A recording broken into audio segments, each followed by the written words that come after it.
welcome. Welcome to episode 100. 100.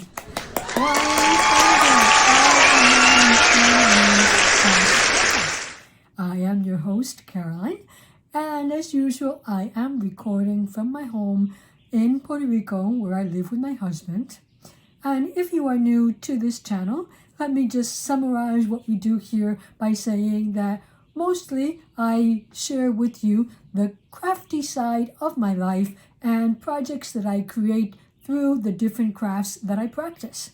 Mostly, as of late, that craft has been crochet, but there have been other crafts in the past. There have been others, and they come and go. I just go wherever my muse takes me. So welcome to my channel. If you are a first-time viewer, thank you for pressing that watch button and for giving me a chance to share with you what I do and to see if I can entertain you and motivate you to come back to this channel in the future. Mostly I am here every 2 weeks, but sometimes, like now, it goes a little bit beyond that.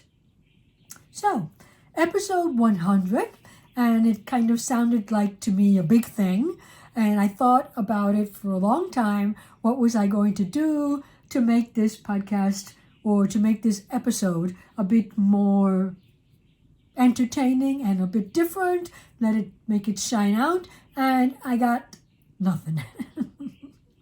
Mostly because the summer's been really hot here, and ever since I got back from my trip to Alabama, it's been more about like catching up with my life and getting things back into order, and that includes trying to catch up on those crochet projects that I left started before I went hiatus from my home. And I was kind of like not focused on this is episode 100 and that should be something big for us. So what I'm going to do is I'm going to take the first maybe 20-25 minutes and just share with you what I've been up to in terms of my crochet projects. And then if you want to stick around some more, I am going to walk down memory lane with you and kind of like just try and share with you the highlights of what the past 5 years has been about. Because the first episode of this podcast went on air in February of 2018, and my youngest daughter, Clarissa Beth, had just left home, and we had been sharing the screen for a while, so I was at a decision point where would I just leave it at that, or if I would decide to pick up my own channel and carry on with sharing with you guys the crafty side of my life. So that's what I decided to do 5 years ago, and there have been a lot of ups and downs, ifs, buts, and maybes, but here I am still. And so if you're interested in seeing a little bit of those ups and downs, let's say some of the highlights of these past 5 years, then stick around at the end. For those of you that merely want to see what I've been up to and don't have all that much time on your hands, well, I'll put first the discussion of what I've been working on. One thing I've tried, I think I could say continuously over the past 5 years, is to not make this a simple show and tell of the projects that I make. And so I have tried to share with you new things that I have been seeing in the crafty community, new techniques, new crafts that I have picked up or that I have decided to give a chance, maybe new materials or new equipment or new technology that is that coming about for us crafters. And so I've tried to be consistent with that, but I'm going to say that this part of today's program is just going to be basically about show and tell, about how I've worked up 2 major projects that I'm going to present to you. First and foremost, I normally begin these episodes with walking the talk, and so this is the outfit that I have put together, and walking the talk is about sharing with you how I would use or wear the crafty items that I create. If you'll remember, if you've been here for a while, I've mentioned this over and over, and I probably will continue to mention it on any other future episode, that I began my crafty adult endeavors as a jewelry maker. It was one of the first crafts that I shared. I tried to get my daughter interested in, and trying to spark her interest created a big interest in me. And so over the years, I have made many, many, many jewelry pieces. The one that I am wearing is just one more. It is actually I put a one where I purchased the beads because of their arrow-like, I don't know, and the pointiness of them. And I remember I was on a trip to Florida with my daughter, and they're probably magnesite because they're turquoise in color, but I doubt very much they're turquoise in material, and because of the price, obviously, that I paid for them. And it just called their attention the way they were graduated from larger to smaller. And I just, when I got home, quickly whipped up and strung together this beaded necklace where it has the arrows and small round beads and flat coin beads that are drilled through the middle, center drilled, put together, and it gave it like this kind of like tribal look, which I think is the reason why my daughter, my youngest daughter, Clarissa, never really liked it much. But if there's another thing that I have always liked, are like contrasting colors. I really like the idea of the turquoise next to this brown, because brown has never really been a color to highlight my complexion or make my outfit look good on me. It kind of like drains me out, dries me out, makes me look serious and sad, and I don't know. But when you combine it with something of an intense color, I've always liked that. So I've liked turquoise with that limey green, and turquoise, limey green with this type of blue. I've liked those contrasted black and white, obviously, colors. And so, though I wouldn't say this is a signature piece for me, and I'm not going to say it's a piece that I use a lot, especially as of late. I am, if you don't know, I am a retired professor, mathematics professor, and while I was working, I wore a lot of jewelry that I made. I used the jewelry that I made to complete my outfits, to accessorize my outfits as I went to work. But as of late, since I'm at home all the time and it's really, really hot, well, I am not so much into wearing jewelry that I have made in the past, because it was usually statement jewelry. I like jewelry that would stand out. And so, yeah, I've got tons of it hanging all around my house. Don't know what to do with it, but every once in a while, when the temperature allows me to do so, because there's this thing, when I'm here in Puerto Rico, it's too hot, and when I visit the States, especially during the winter time, it's these stones, they get cold, and so nobody wants to wear them either. And so that's my dilemma.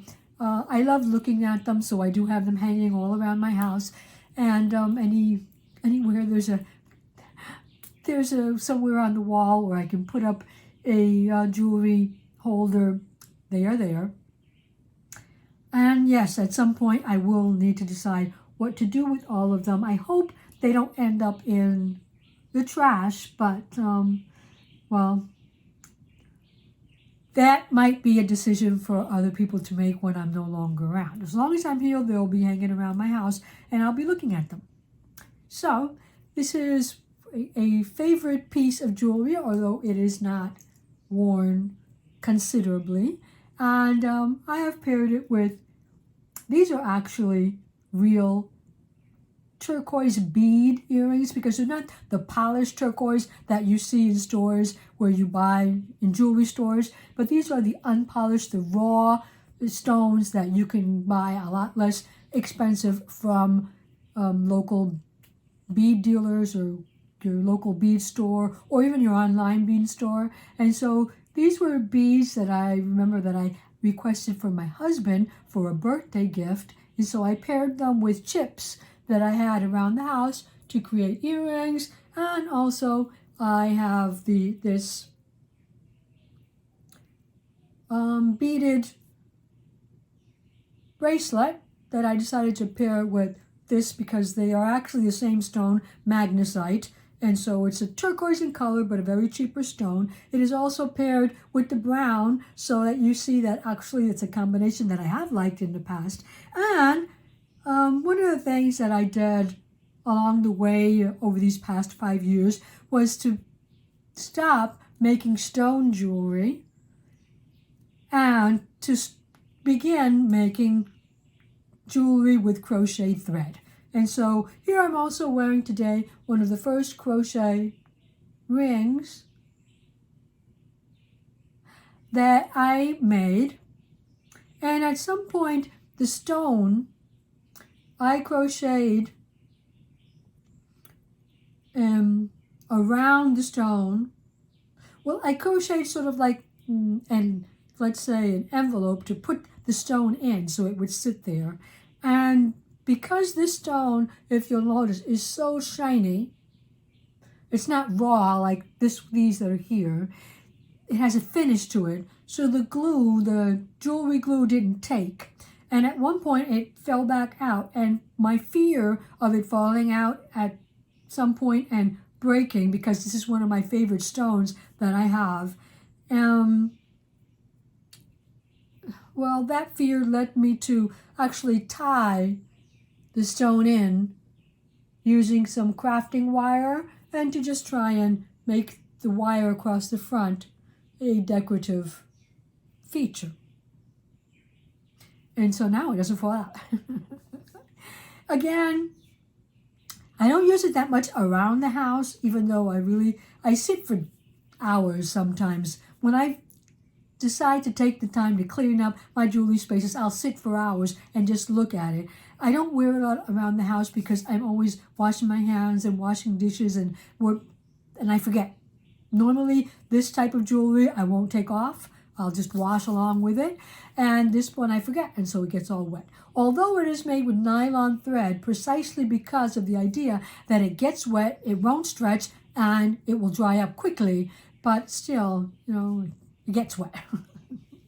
So, in addition to my jewelry, I am wearing a top that I made last summer. I think it was in one of those farewells to Alabama, the end of the summer, though it ended up not being a farewell because I went back later on. But I had been doing this 1 month at Alabama, 1 month at home, 1 month Alabama, 1 month at home for 8 months. And so I decided, well, I was going to take a break from that. Although you will know if you followed me along that the break wasn't that long. But this is the Edgewater, it is the Edgewater crochet top by, I'll check the name, Michelle Ferguson. And she has a Ravelry account under her name. She has an online shop that is not on Ravelry, where she sells other things. I think it's called Two Brothers. And it was just a tank top that I looked up on my Ravelry, and I realized that I made it in 4 days. So it must, and call it what you want. As with any other bamboo thread, it just must be has a very quick crochet. It's very drapey, and it does stretch. True yarn. I made this a small because of the sizes, the crochet pattern. And now I wish I had made it an extra small because it has stretched a lot, and it's not that I can fit twice in it, but it is stretched a lot. And so if I had made an extra small, maybe it would now still be fitting me. At the beginning, it might have been fit, but as you wash it and wear it, it would have stretched out to a size more to my liking. As it is, in addition to wearing it as a summer garment, I could also wear it as a vest. It is big enough to fit a blouse under it. So that is, I guess, a plus also, that in the summertime, it can be worn as a top, and in more towards autumn and winter, it could be a vest with a top under it. And I think it has a lot of opportunities and to become a staple in your wardrobe. So if you get a chance, look it up. If you're looking for a quick summer garment, this is something that you could definitely go with. Okay? So you can find out more about it, more about the yarn itself, and also my experience with the pattern. If you go back to episode 84, episode 84 is where I give all the details about the yarn, the crochet hook size, and my feelings with both the yarn and the pattern. Episode 84, it is my farewell, I think, episode to Alabama. Well, at that point. So that's my walking the talk. And once I try and convince you that I actually use things that I make, it's not for commercial purposes, or I'm not trying to sell you, I don't get sponsored. And then I usually move on to patterns that I am working on, my works in progress, so to say, and finished objects. So today, let me start off with my finished object, because it's right next to me sitting on my mannequin. My mannequin that in the past I have called Cora, because of the fact that her head tilts slightly down, and I always remember Downton Abbey and the character, the Cora, who always kind of like had her head like tilting forward a bit. Anyway, Cora has done me the favor of holding which can be found on Sorella Yarn's webpage. And so it's a purchased pattern, so there are some details that I have not given to you in the past. I've been working on this on and off for months. My crew neck sweater design before that is originally based on my latest trip to the States, crew neck, which began in February, and I recently returned in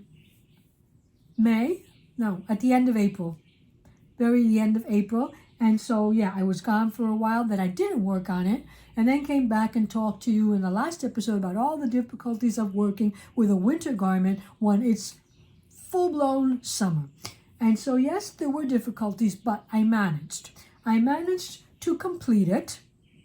And before I begin talking about it, as usual, I'll put up here and insert here a short video with me wearing it and like modeling it for you, so you can see closer up some of the details that I am going to talk about.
on which I based.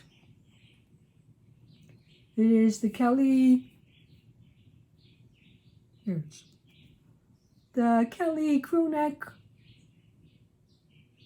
that can be found at SewRillaYarns.com, but it was designed by Two of Wands. And I guess here you can see her version.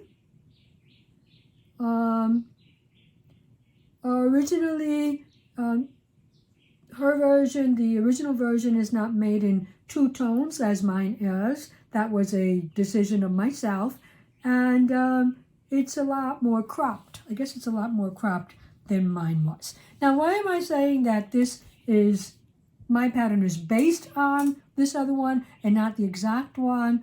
Let me just clarify. Because I started out trying to wing a sweater with this yarn that is from Style Craft.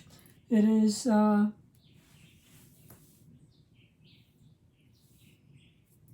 think I need to get the bag.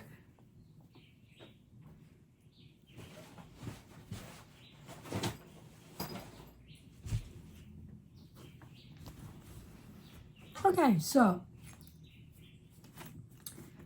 I started out wanting to make a sweater for a trip that my husband and I are going to make in September to see the Aurora Borealis in Iceland. And I know that I have said several times on this podcast before Finland, but it's not Finland, it's Iceland. And so I wanted to make some garments that if we were in a tight spot and my husband needed a sweater, we could share the sweater. And so I started this one and one knit one. And I had seen someone working with the, it's going to come to me, herringbone half double crochet stitch. And it called to my attention. I made up my swatch and liked it. And I liked the fabric that it produced. And so I decided to go for it. And then after I was somewhere, like, this was going to be simple. It was going to be a front panel, a back panel, and sleeves. Rectangular, no shaping. And then I kind of got cold feet and decided that I wanted some measurements to guide me on the amount of stitches and all that. So I looked through my stash and I had purchased the Kelly crew neck sweater. And so it was using the herringbone double crochet. But I didn't want to rip back what I had already started. So I decided that I was going to try and continue, because the pattern gave you lengths. Not only did it give you stitch counts, but it also said your fabric should be this wide and this long. And that really helps out when you're trying to substitute yarn or substitute a different size hook, or, as I did, substitute a different stitch. And so it worked out for me, I think, in the long run. I used Stylecraft Highland Heathers is the range of yarn. And I know it's not frequently available in the States. I think I can only think of the woolly thistle. I can only think as the one of the stockist in the U.S. I don't know if there's another one, but I usually bought it from Wool Warehouse online when they were shipping to the States. And so I had accumulated this because I was going to make something else. It's 100% premium acrylic, and it's DK weight, and this color is Loch. Like the Loch Ness Monster. Well, Loch. The Loch Ness Monster. that Loch, that type of Loch. So both of these colors are that same range of yarn. This other one, I don't know if I have the ball band for the other one. Yep, the other one is grist. And so they are heathered, which means that they're not a solid color. If you look at them, you can see specks of purple and pink, and so the grist has like a blue undertone in it. So I thought they went well together. And I decided early on, since I wasn't sure how long I wanted to make it, and if I had 400 grams of the blue yarn, the lock color, just looking to check to make sure this is 100 grams. Yes, so I had 4 100-gram skeins, and I wasn't sure if it would be enough. And then I had this other cream one that wasn't being used for anything, so I decided, well, let me contrast the cuffs along with that one. And I must say that I did have enough yarn. I would have had enough yarn to make all the cuffs in this blue color, because I did have leftover. This is what I had left over in terms of what I had balled up. And this I have left over because I had started a Tunisian crochet sweater also with this yarn, and again, got cold feet. I feel that Tunisian crochet uses a lot more yarn, and I feel that Tunisian crochet takes more time. Now, I have heard other practitioners of Tunisian crochet, and definitely more with a lot more expertise than what I have, who say that is not so. But I mean, to each his own. It's just like the argument about, does knitting use less yarn than crochet, or crochet use more yarn than knitting, whatever. Everybody has their ideas on that, and I have mine also. And I don't find that we need to create an antagonism about it. We don't need to get into arguments about it. I mean, do what you want. One thing I'll say about this yarn is that it can be splitty, and it is terrible to frog. Because of all the heathering, and it's got all these hairs sticking out of it because of the way it's been worked up and all that, well, it's really, really, really difficult to frog back. So instead of frogging it back and going through all the headaches of frogging it back into a ball and then using the ball to crochet, I crocheted directly from this. So it was a lot larger. I think I completed one panel. But yeah, I might, in the future go back to this and retry the pattern and try to finish a Tunisian crochet garment. But anyway, this is what I have left. I would say that this is about 50 grams altogether. So it's like 3 skeins and a half. So I think I would have had enough to do the cuffs and the neckline, and the hem right at the bottom. But I'm really glad that I didn't take a chance on that, because let me tell you that although I say I didn't take a chance on that, when I got to the cuffs on the sleeves, I redid one of these 3 times. First of all, because I thought, it would be great if I did. I like to work my ribbing in crochet with single crochet in the back loop only.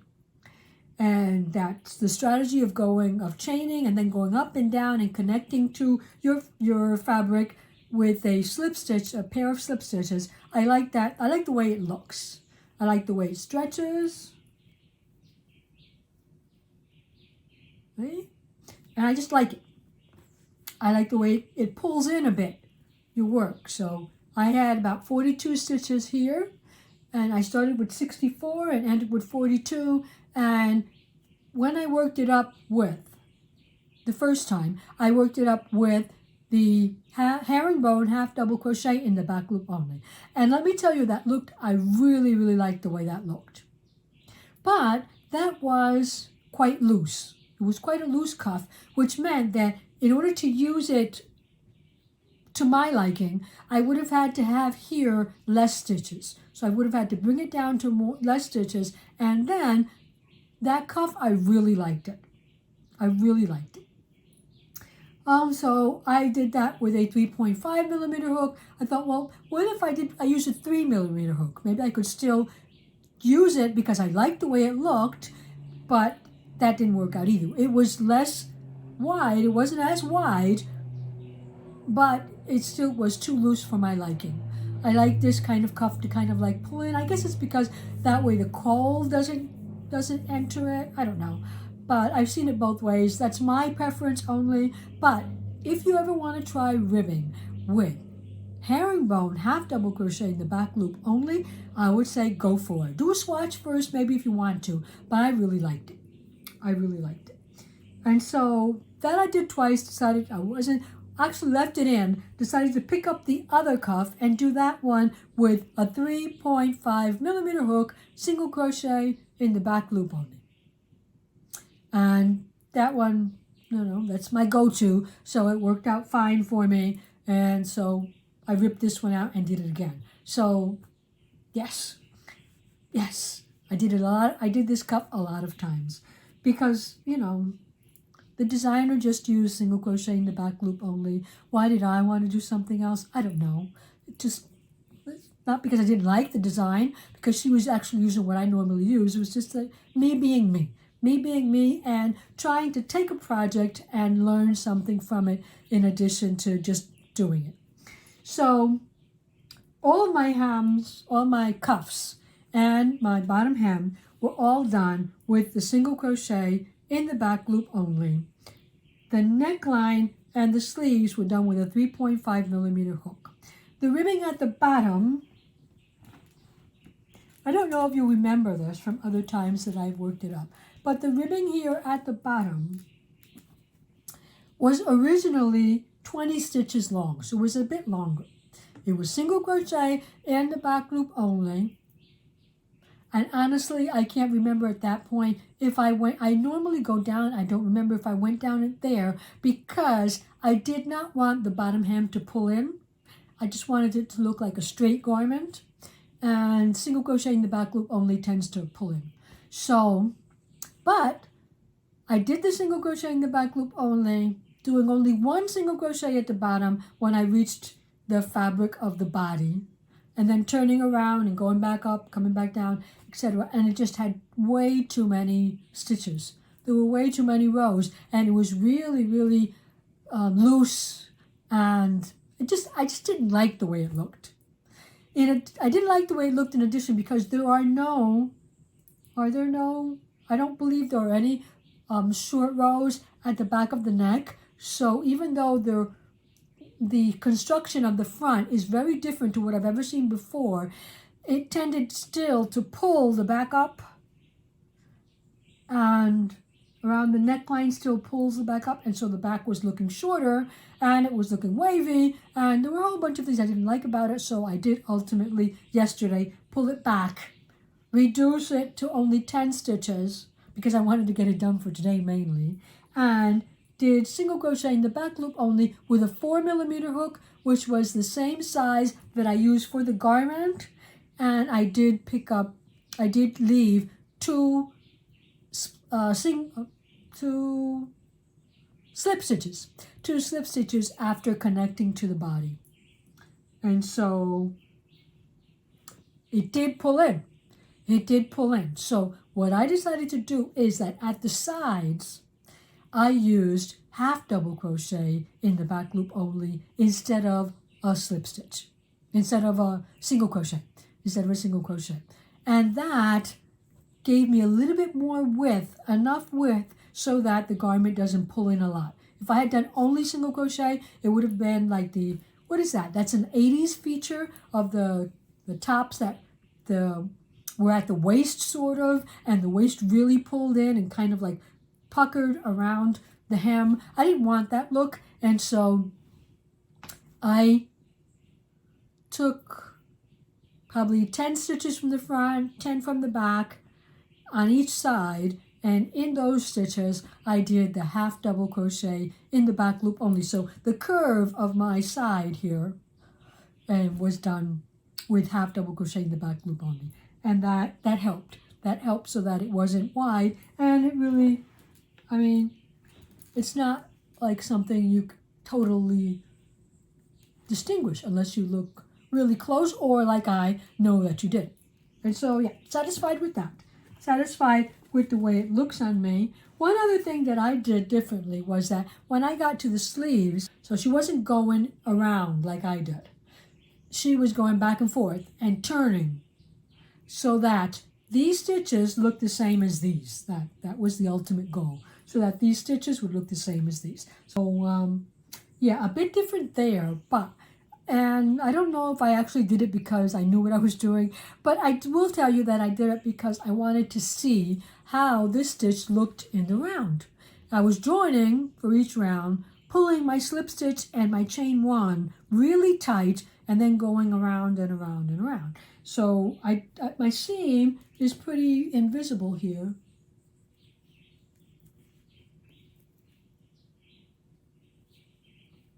I mean, you can see it, but it's pretty invisible. And the stitch is different. And you see that? The stitch is different because in the round, you don't get the ridges that you get here every couple of rows. So in the round, I'm going to say you get like a ridge for every row. This is really, really fluffy compared to this. That is a less dense fabric. This is denser and it's got a lot of fluff to it. So yeah, so now I learned that half double crochet, if you're working in the round, you get a fluffier, which I'm not totally uncomfortable with. It's a sleeve, and that way I could wear the short sleeves or even sleeveless tanks underneath. I wouldn't have to go and wear a complete long sleeve under it and still keep me pretty warm because it's really squishy and fluffy as compared to this. This is something more that you like for a garment because especially if you want your garment to emulate a knit garment where it's very drapey and the knitting is not bulky, and so this is a very nice texture for that also. But I just wanted to compare the two, and I wanted to be able to compare it on screen for you, and so I am going to leave it like that. I'm not going to rip them back and redo them because I think the change is okay for me. I mean, you can tell that there are two different stitches, two different stitch patterns, but I'm okay with that. And I'll just say it was a design choice. I'll just say it was a design choice. So I do believe those are the only things that I did differently. That's it for my Kelly crew neck. I think it's probably the last time she will be showcasing on here. I didn't want to wear it today because it's extremely hot, but I hope you enjoyed seeing the video and just hearing my chit-chat. Probably, I hope some is not repeated because it's the first time I've completed the garment. So yeah, hope you enjoyed that. So that was my work in my completed project, my completed like project that reached what I call the end of the line.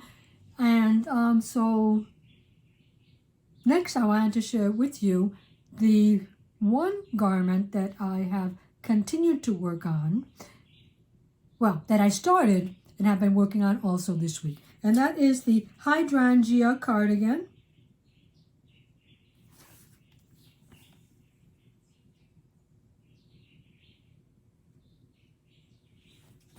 Again,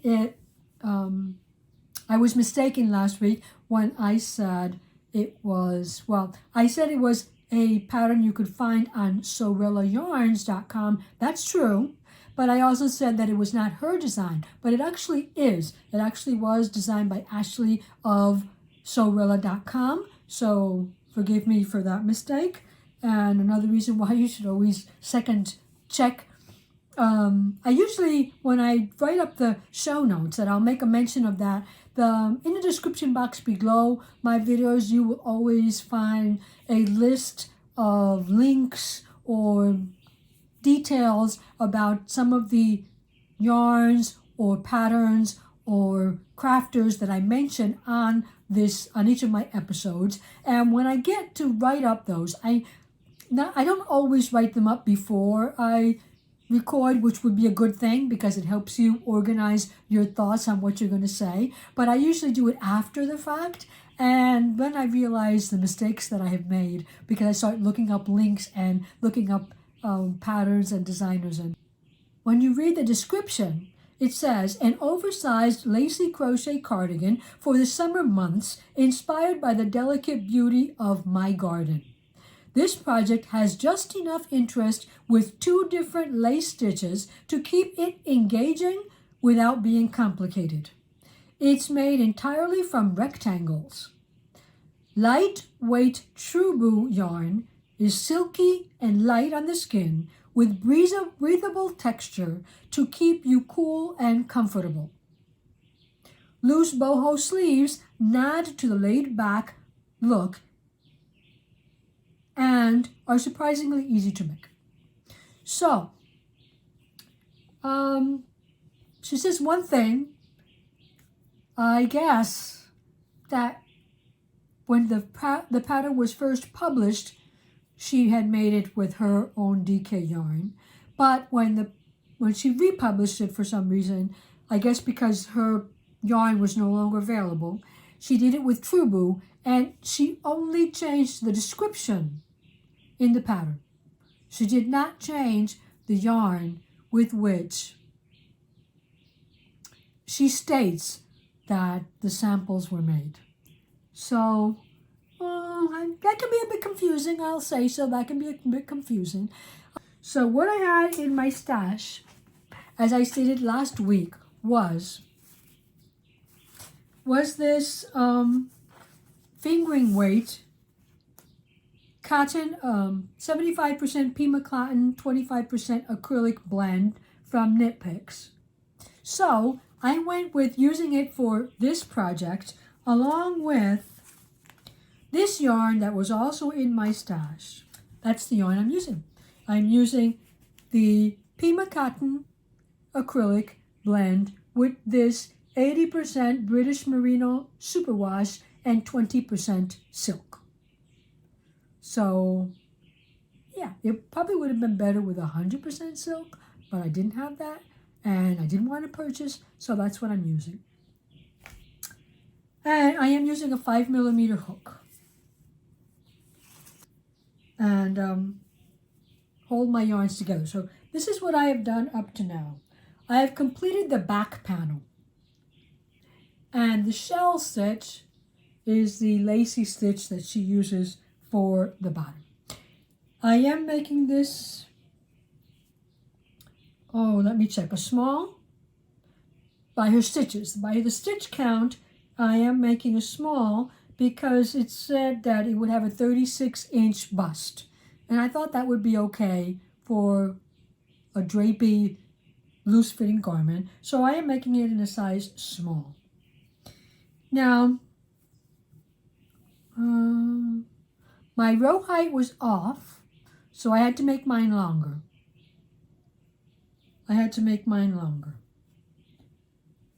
But basically, that's what I've done up to now. I've made the back panel, and I have made it longer. And it's got like a decorative panel at the waist. But I don't know why I do these things. But I didn't want the V-stitch there. I wanted the waistband to stand out more. So I decided to do X's. The X stitch or cross stitch, whatever you want to call it. You know, where you do a double crochet in one stitch. Well, you skip a stitch, do a double crochet, and then go back and do another double crochet in that skip stitch, and you get like an X. Well, that's what I put there, 2 rows of that. Hindsight, actually, I wish I had done only 1 row of double crochet and 4 rows of the X's and then another row of double crochet. But yeah, that's okay. I didn't want to overthink it because there was no reason to change that stitch. There was no reason to change it. I just wanted to. So yeah, that's something that I did. And so I have yet to work on 2 more panels, identical to this, but not as wide, more narrow. And then obviously the sleeves, which are long, drapey, and I think they're a little bit bell. So I think that's still a lot of work, but so I don't know when I'll be getting that done, because upcoming for us is Father's Day on the weekend of June the 19th or something like that, and or the 20th. And so my husband obviously wants to spend Father's Day with Clarissa a bit, and so we'll be traveling for Father's Day to Florida. I don't know if I would like to get it done before that, because I would like to wear it while I'm there and get some photos on the beach or something for the cardigan. And so, yeah, I want to get it done by that weekend, but will I? I don't know. I'll have to get back to you on that. So that's what I have to share with you in terms of crochet this week. And I'm so thankful for your company over these past 5 years, 100 episodes. If you've seen them all, give yourself an applause. And please tell me in the comments below, if you've been around for 5 years and you are pretty sure that you've seen all 100 of my episodes, please say so in the description, the comment below. Please comment below and let me know. I really want to thank you personally for being with me on this 5-year journey. And I mean, we've all come a long way. If you watch episode number 1, the pilot episode, as I called it, which was called No Loose Ends, back in February of 2018, then you'll see the difference in the equipment available. You'll see a difference in maybe I'm a bit more familiar with the camera now and I find it a bit more friendly. Maybe I'm more convinced that there's somebody on the other side of the screen watching me, and so I can act more like I'm speaking to somebody and not just this I'm speaking to myself kind of attitude. But if you've been around, please let me know. And so I want a tribute to these 5 years and to your patience, to your support and your loyalty and your friendship. Of course, of your friendship, I want to create a short walk down memory lane with you to highlight some of the projects that I think took me one step further in becoming a better crocheter, or took me one step further in becoming a more well-rounded crafter. And I just want to share that with you. So if you're interested, that's what comes next. If you're not, thank you for being with me today and for all the other episodes that you have shared with me. And I sure hope that you will continue to be here week after week as I progress in my crafty adventures. Thank you for joining me today.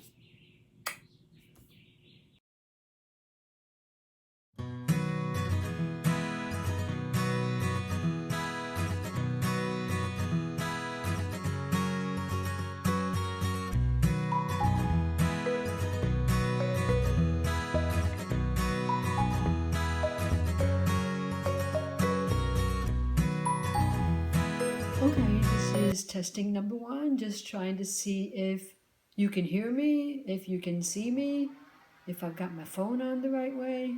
Maybe not. Let's start again. My second finished object I'll share with you are also the socks.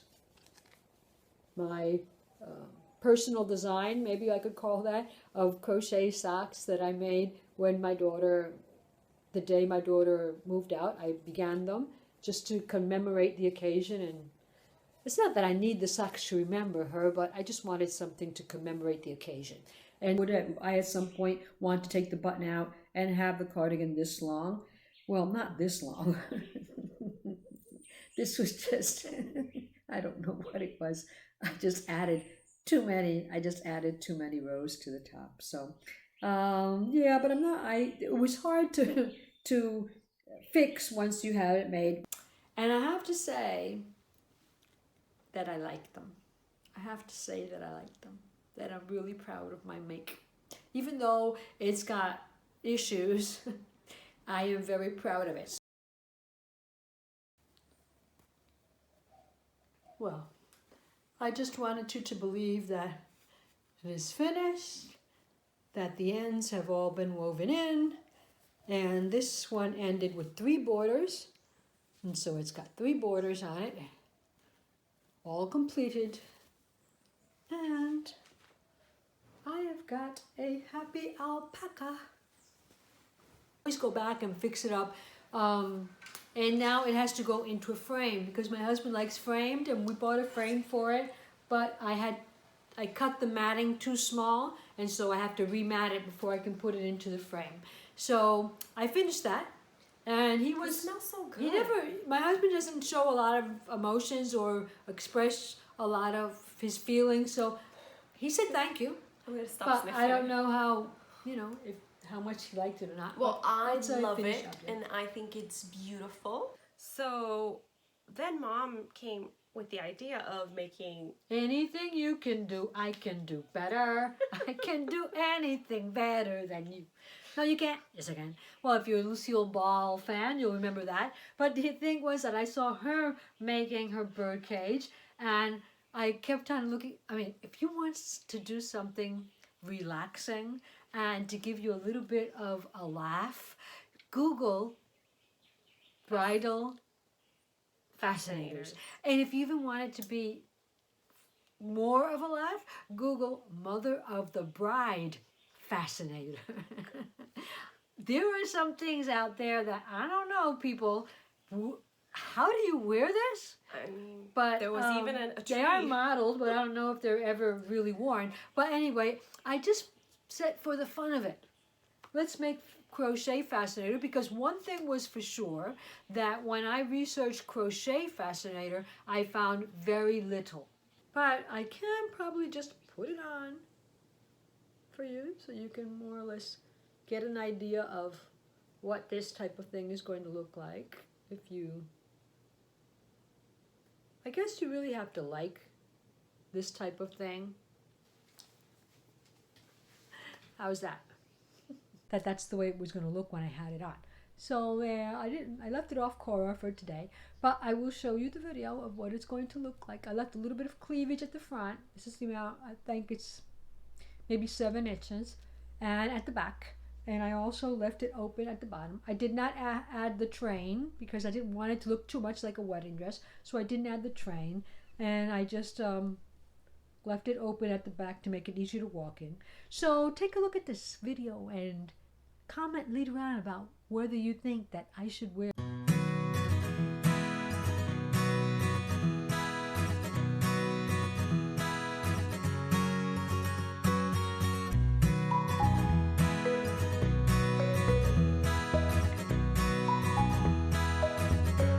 Around it, and the idea is that you keep them attached to the different parts of your project, and it helps with yarn management. So this is what I've done up to now. Very few of you will see anything in this design unless you're Puerto Rican. Unless you're Puerto Rican, because this design is the beginning of what is known as the Taino coquille. Maybe they should have been black, but I do so love a spot of red and all my furs. Oh, look, another glorious morning. It just makes me sick.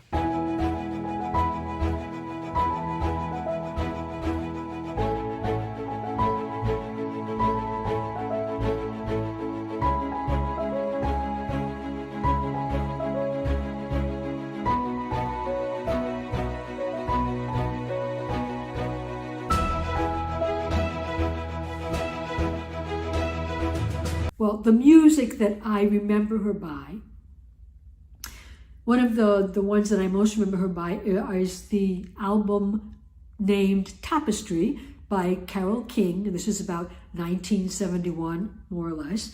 And so in that song, I shared the lyrics with you the last time, where it talks about a tapestry that the singer, the person narrating the lyrics, is looking at, and how she comes along a road with a drifter who's dressed in a coat of many colors, who reaches to a tree for something golden, and who later is turned into a toad by some evil power that lingers along this road that she's walking on. So here's my finished tapestry.